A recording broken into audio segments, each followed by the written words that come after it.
Iran के supreme leader Khamenei की मौत पर भारत के कट्टरपंथियों के अराजक प्रदर्शनों से एक बात तो साफ हो गई है कि गृह युद्ध अथवा किसी इस्लामिक देश के साथ युद्ध की स्थिति में ये लोग देश के अंदर भारी तबाही मचाएंगे।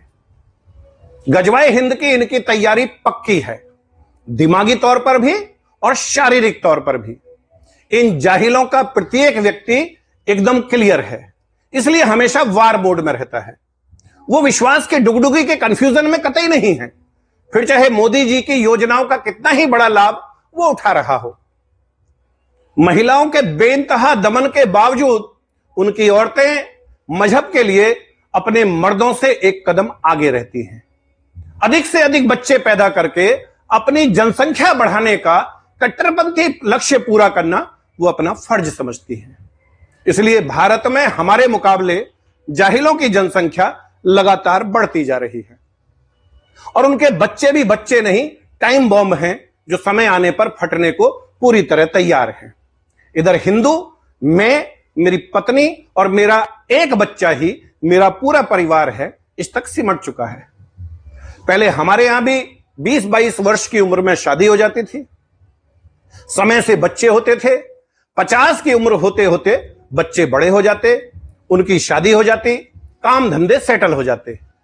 50-55 वर्ष की उम्र में दादा नाना बनकर परिवार को बढ़ते देखने की खुशी के साथ साथ समाज के बाकी कामों में भी दखल रहता था। आज हमारे युवा 30 से 35 साल की उम्र में शादी कर रहे हैं, 5 साल उनको बच्चा नहीं करना है, और ऐसे में जब वो स्वयं 60 साल के बुजुर्ग होंगे तो उनका बच्चा मात्र 20 साल का हो पाएगा। जिस समय बच्चे की उम्र पढ़ लिख कर नौकरी ढूंढने की होगी, या तो मां बाप दोनों या फिर उनमें से कोई एक निकल लेगा, या फिर किसी गंभीर बीमारी से जूझना पड़ेगा। ऐसी स्थिति में अपने जीवन में सेटल होने से पहले ही वो युवा हमेशा हमेशा के लिए मानसिक और शारीरिक रूप से कमजोर हो जाएगा।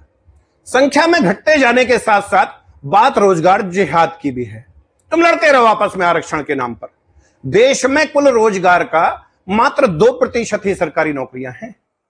Barber, tailoring, carpenter, cab driver, item delivery, plumber, बिजली फिटिंग, राज मिस्त्री और चाट फल सब्जी का ठेला लगाने जैसे कामों पर कब्जे के साथ साथ वाहन रिपेयरिंग से लेकर एसी, फ्रिज, मिक्सी, पंखा, cooler, cooker, gas, TV, mobile, laptop repairing जैसे सभी कामों पर उनका लगभग पूरा कब्जा हो चला है।